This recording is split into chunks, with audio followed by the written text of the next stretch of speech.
നമസ്കാരം, ഞാൻ Vinod. പൈനറ്റ് സ്റ്റഡീസിൻ്റെ English grammar ക്ലാസ്സിലേക്ക് ഏവർക്കും ഹൃദ്യമായ സ്വാഗതം. ഇന്നത്തെ നമ്മുടെ ക്ലാസ്സിൽ ഇതുണ്ടോ, agreement of verb and subject എന്ന് വെച്ചാൽ എന്താണ്? സിംഗുലർ പ്ലൂറൽ എന്ന് നമ്മൾ കേട്ടിട്ടുണ്ട് അല്ലേ? അപ്പോൾ വെർബും സബ്ജക്റ്റും തമ്മിലുള്ള ആ ഒരു യോജിപ്പ് എങ്ങനെ വേണം?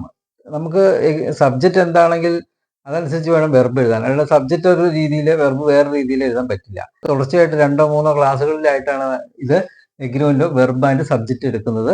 അപ്പോൾ നിങ്ങൾ എല്ലാ ക്ലാസ്സും കാണാനായിട്ട് ശ്രമിക്കുക. അപ്പോൾ നമുക്ക് ഇന്നത്തെ ക്ലാസ്സിലേക്ക് കിടക്കാം. Agreement of verb and subject, ഇതൊക്കെ നിങ്ങൾക്ക് വളരെ എളുപ്പമാണ്. നോക്കിക്കേ, ഷീ എന്നുള്ള സബ്ജക്റ്റ് സിംഗുലർ അല്ലേ? അതെ, തേർഡ് പേഴ്സൺ സിംഗുലർ ഷീ. അപ്പം വെർബ് ഏത് വേണം?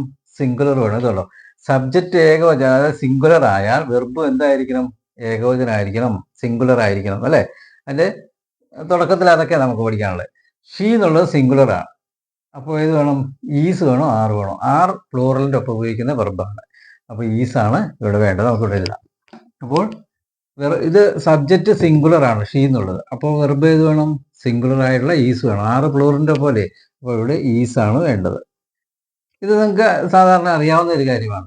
എന്നാലും നമ്മൾ ആദ്യം തുടക്കം തൊട്ട് പറഞ്ഞില്ലെങ്കിൽ നിങ്ങൾക്ക് പിന്നീട് എത്തുമ്പോൾ മനസ്സിലാകാതെ പോകും. അതുകൊണ്ടാണ് പറയുന്നത്. ഐ കഴിഞ്ഞിട്ട് ഏതാണെന്ന് നമുക്ക് എല്ലാവർക്കും അറിയാം. ഐ സിംഗുലർ ആവുകൊണ്ട് ഈസ് അല്ല, ഈസ് ആം. അത് ആമാണ് വേണ്ടത് അല്ലേ? അയാം എന്ന് നമ്മളെപ്പോഴും പറയാറുള്ളൂ. നല്ല യോജിച്ചത് കണ്ടോ? വെർബ് സബ്ജക്റ്റ് തമ്മിൽ ഐ കഴിഞ്ഞിട്ട് ആം വേണം എഴുതാൻ. ദേ കഴിഞ്ഞിട്ടോ, ദേ എന്നുള്ള പ്ലൂറലാണ്. അപ്പോൾ പ്ലൂറലാണെങ്കിൽ എങ്ങനെ വേണം? ഈസ് സിംഗുലറിനൊപ്പം അല്ലേ? ഷീ ആയപ്പോൾ ഈസ് അല്ലേ അർത്ഥം? പ്ലൂറലിനൊപ്പം ആറാണ് വേണ്ടത്. അപ്പോൾ ദേ ഈസ് എന്ന് പറഞ്ഞാൽ തെറ്റും. അടുത്തോ, John dash coming today. John എന്നുള്ളത് സിംഗുലറാണ് അല്ലേ? അപ്പോൾ ഈസ് അല്ലേ വേണ്ടത്? സിംഗുലറിനൊപ്പം ഈസാണ്. പ്ലൂറലിനൊപ്പം ആറാകൊണ്ട് സിംഗുലറാണ്, അത് ഈസ് ഇവിടെ വേണം. മിനി ഡാഷ് കമ്മിങ് ടുഡേ, അവിടെ ഏത് വേണം? മിനി സിംഗുലറേ ഉള്ളൂ, അപ്പോൾ ഈസ്, അവിടെ ഈസ് വേണം. പിന്നെയോ, ഇനി ജോൺ ആൻഡ് മിനി. കണ്ടോ, ഇവിടെ ഒരു കാര്യം പറഞ്ഞിട്ടുണ്ട്. രണ്ട് ഏകവചനം, അതായത് സിംഗുലർ ആൻഡ് ഉപയോഗിച്ച് യോജിപ്പിച്ചാൽ വെർബും എങ്ങനെയായിരിക്കണം? പ്ലൂറലായിരിക്കണം. സിംഗുലർ ആണ്, പക്ഷേ ആൻഡ് ഉപയോഗിച്ച് ഒരുമിച്ചാക്കുക സെൻറ്റൻസ്. അപ്പോൾ നമുക്ക് വെർബ് എങ്ങനെയായിരിക്കണം? പ്ലൂറലായിരിക്കണം. മിനി മാത്രമുള്ള ഈസ് മതി, ജോൺ മാത്രം ഈസ് മതി. പക്ഷെ മിനി ആൻഡ് ജോൺ, ആൻഡ് എന്നുള്ള വാക്ക് ഉപയോഗിച്ച് യോജിപ്പിച്ചു. അപ്പോൾ നമുക്ക് ഏത് വേണം?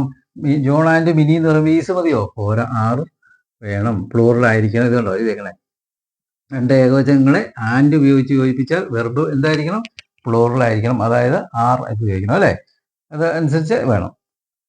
ഇവിടെ ഇപ്പോൾ ഹാവ് ഹാസൊക്കെ വരും ചിലപ്പോൾ.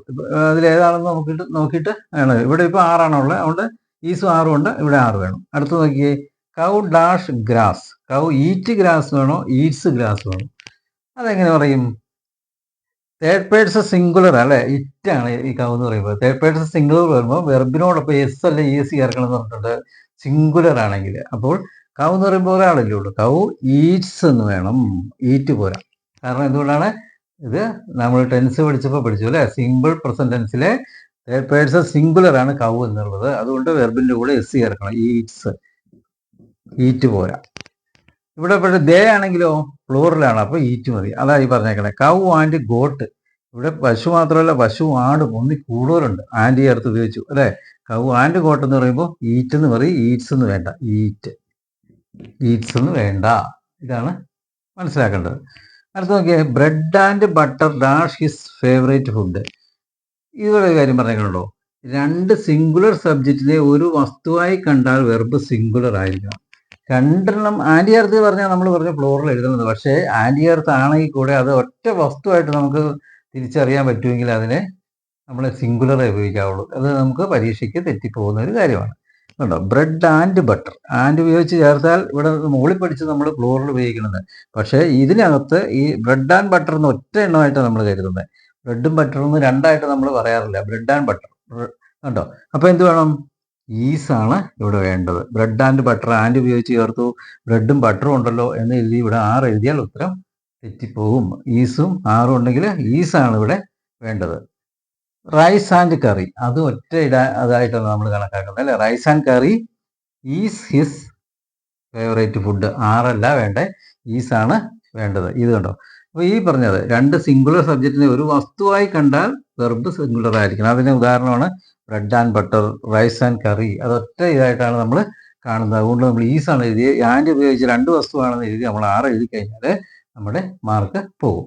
അപ്പോൾ ഇന്ന് ഇത് സിമ്പിളായിട്ടുള്ള കാര്യമാണ്. ഇതിനകത്തൊന്നും തീർന്നിട്ടില്ല. നമുക്ക് കുറേ കാര്യങ്ങൾ സിംഗുലർ, ചില വാക്കുകൾ കണ്ടാൽ നമുക്ക് സിംഗുലർ ആണെന്ന് തോന്നും, പക്ഷേ പ്ലൂറലായിരിക്കും. ചില വാക്ക് കണ്ടു കഴിഞ്ഞാൽ പ്ലൂറൽ ആണെന്ന് തോന്നും, പക്ഷേ സിംഗുലർ ആയിരിക്കും. അപ്പം വെർബും അതനുസരിച്ചുള്ള എഴുതണം. ഇതൊക്കെ ഇനി അല്പം കൂടെ ശ്രദ്ധിച്ച് ചെയ്യേണ്ട കാര്യങ്ങൾ ഉണ്ട്. അത് അടുത്ത ക്ലാസ്സുകളിലായിട്ട് പറഞ്ഞുതരാം. ഇന്നത്തെ ക്ലാസ് നിങ്ങൾക്ക് മനസ്സിലായി എന്ന് കരുതുന്നു. മനസ്സിലായെങ്കിൽ ലൈക്ക് ചെയ്യുക, ഷെയർ ചെയ്യുക, സബ്സ്ക്രൈബ് ചെയ്യുക, കമൻറ്റ് ബോക്സിൽ അഭിപ്രായങ്ങൾ രേഖപ്പെടുത്തുക.